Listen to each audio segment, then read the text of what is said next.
का ट्रेलर आखिरकार बाहर आ गया है। आई एम श्योर आपने इसे देख लिया होगा, लेकिन इसमें कुछ ऐसी डिटेल्स हैं जिन्हें अगर आप ध्यान से देखें तो कहानी के आगे होने वाले ट्विस्ट और टर्न्स की क्लियर हिंट मिल रही है।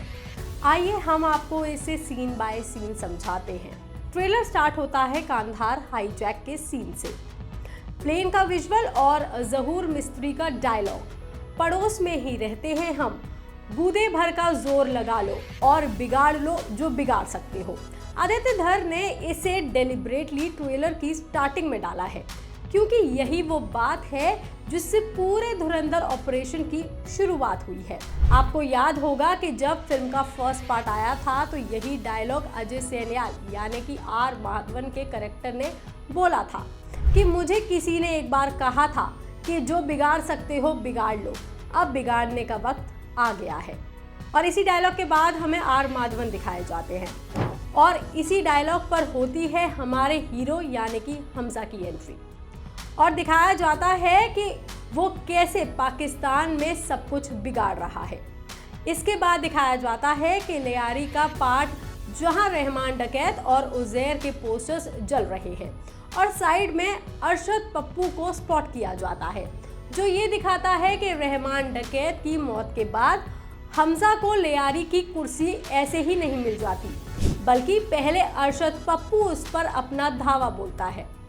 और लियारी में गैंग वॉर स्टार्ट करता है। और ये वॉर उजैर बलोच के साथ होगा, जिसका साथ हमजा देगा, क्योंकि रियल लाइफ में भी रहमान की डेथ के बाद लियारी में अरशद पप्पू ने गैंग वॉर स्टार्ट की थी, जिसमें उजैर बलोच ने अरशद पप्पू को मार डाला था, जिसकी वजह से उसे पाकिस्तान छोड़ करके भागना पड़ा था। और मे बी पॉसिबल कि इसमें भी ऐसा ही होगा और ऑटोमेटिकली सत्ता हमजा के हाथों में आ जाएगी। लेकिन इस गैंग वॉर में बहुत ब्रूटल और एक्सप्लोसिव फाइट्स भी होंगे, जो कि हम ट्रेलर में भी देख सकते हैं। उजैर बलोच का कैरेक्टर किसी का सिर कुचलता हुआ दिख रहा है, जो क्लियरली अरशद पप्पू का हो सकता है और हो सकता है इसी के बाद अरशद पप्पू की डेथ के बाद उजैर बलोच को पाकिस्तान छोड़ करके जाना पड़ेगा।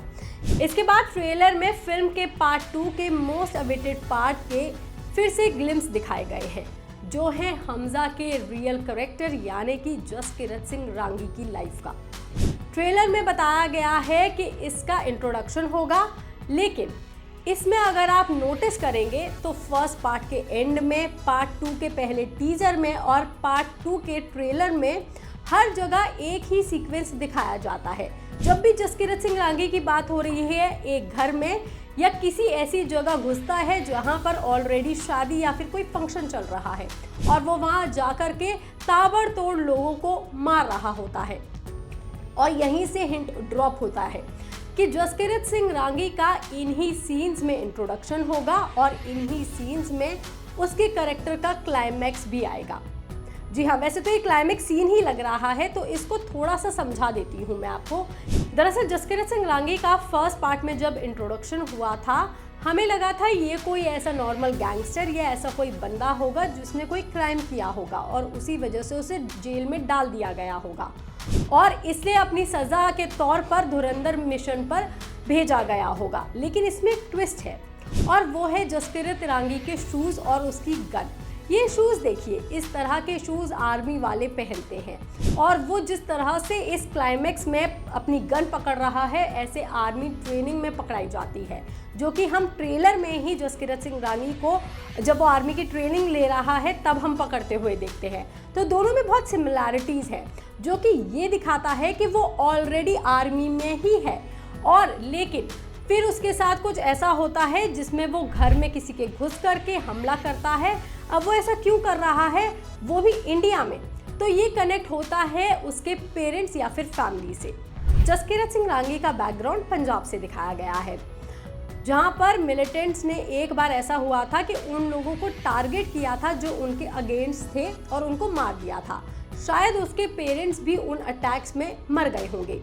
और जब घर पर ये सब कुछ हो रहा था, जब उसके पेरेंट्स को मारा जा रहा था, तब हो सकता है कि वो आर्मी में कहीं पोस्टेड था या फिर कहीं ट्रेनिंग ले रहा था। लेकिन जब उसे इस बात का पता चलता है तो वो अकेला ही उन मिलिटेंट्स के घर में घुस जाता है या फिर ऐसी जगह घुस जाता है जहाँ पे वो सारे मिलिटेंट्स शामिल होते हैं, या तो वो कोई शादी हो सकती है या कोई फंक्शन हो सकता है, और वो मिलिटेंट्स का खात्मा कर देता है। और इसी का एक और बड़ा एग्जाम्पल है ट्रेलर का ये पार्ट, जिसमें जसकीरत को रोता हुआ देखा जा सकता है। और ऐसा तब हो सकता है, ये उस दौरान हो सकता है जब वो अपने मदर फादर की डेड बॉडी या फिर फैमिली का कोई ऐसा डिस्टर्बिंग सीन देखेगा जिससे वो रो जाएगा, और उसके बाद इसी को देख कर के वो आग बबूला हो जाएगा और इसको एक पर्सनल रिवेंज ले लेगा और इन सभी लोगों का मर्डर कर देगा, और उसी की वजह से उसे उम्र कैद की सज़ा हो जाएगी या फिर उसे आर्मी से निकाल दिया जाएगा। और उसके बाद एंट्री होगी आर माधवन के कैरेक्टर की, जो उसे धुरंधर मिशन पर भेजेगा।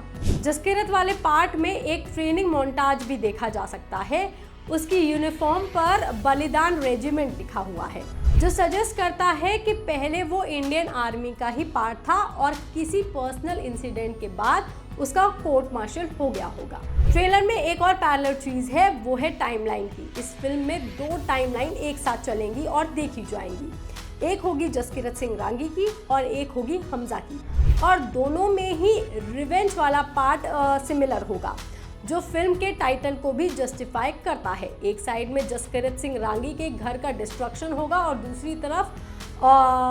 पाकिस्तान का होगा, और दोनों में ही वो घर के अंदर घुस करके या फिर लयारी के अंदर घुस करके दोनों ही जगह वो आग लगाएगा। इसके बाद सीन आता है चौधरी असलम का, जो ट्रेलर में देखा जा सकता है कि चौधरी असलम का कैरेक्टर अब और ब्रूटल होता जा रहा है, और साफ पता चल रहा है कि सेकेंड पार्ट में चौधरी असलम और हमजा के बीच बड़ा क्लैश होगा, और फिल्म के पार्ट 2 में इन दोनों के मेजर फाइट्स देखे जाएंगे। इसको ऐसे समझते हैं, ट्रेलर का एक इंटेंस मोमेंट है मेजर इकबाल का डायलॉग, जिसमें वो कहता है कि उसने एक हिंदुस्तानी का सर काट करके मुशर्रफ के दस्तरखां पर रखा था। यही लाइन रियल लाइफ इंसिडेंट का रेफरेंस है। पाकिस्तान का मेजर इकबाल एक इंडियन सोल्जर बाहू साहेब टालेकर का सिर काट करके पाकिस्तान ले गया था, और उसने उस समय के पीएम मुशर्रफ को वो तोहफे के तौर पर दिया था। ये डायलॉग रियल जियोपॉलिटिक कॉन्फ्लिक्ट से फिल्म को कनेक्ट कर रहा है, और इसी डायलॉग से ये पता चल रहा है कि ये अब सीक्वेंस में मेजर इकबाल को हमजा के बारे में पता चल जाएगा, और वो जो अगला टारगेट होगा मेजर इकबाल का, जिसके लिए वो ये दोबारा से डायलॉग बोल रहा है कि उसने ऐसा किया था और वो फिर से ऐसा करेगा, वो होगा हमजा के लिए। वो ऐसा हमजा के लिए कह रहा है। और इसमें एक और इंटरेस्टिंग फैक्ट ये है कि जब ये सीक्वेंस दिखाया जा रहा है, ये डायलॉग बोला जा रहा है, तो उसके साइड में यानी कि इकबाल के साइड में एक वाइट कुर्ता वाला आदमी भी खड़ा हुआ दिख रहा है, और वो है चौधरी असलम का हो सकता है, क्योंकि हम पहले भी देख चुके हैं और फिल्म आने से पहले भी जो कुछ पिक्चर्स लीक हुई थी उसमें भी पता चला था कि संजय दत्त का कैरेक्टर और अर्जुन रामपाल का कैरेक्टर एक साथ शूटिंग करते हुए हमें नजर आए थे। तो हो सकता है कि चौधरी असलम ही इकबाल को जाकर के हमजा की सारी सच्चाई बता देगा, और यहीं से दोनों एक हो जाएंगे और चौधरी असलम की और हमजा की लड़ाई होगी, जिसमें वो मारा भी जाएगा, क्योंकि रियल लाइफ में भी चौधरी असलम का जो कैरेक्टर है वो मर चुका है और उसकी डेथ सुसाइड कार बॉम्बिंग में हुई थी, और ट्रेलर में एक कार बॉम्बिंग एक्सप्लोजन भी दिखाई दे रहा है। तो डेफिनेटली ये चौधरी असलम की डेथ हो सकती है, और उसके बाद हमजा इकबाल में भी ऐसी ही फाइट होगी, जो मेजर इकबाल की जगह दिखाई गई है ट्रेलर में। कई बार वो जगह दिखाई जा चुकी है ट्रेलर में। इसी जगह पर बिल्डिंग का कोलैप्स भी हो रहा है, और बिल्डिंग का कोलैप्स दिखाया गया है, जिसमें सिर्फ हमजा बचा हुआ नजर आ रहा है। तो हो सकता है कि इकबाल की मौत भी इसी बिल्डिंग के कोलैप्स में हो जाए,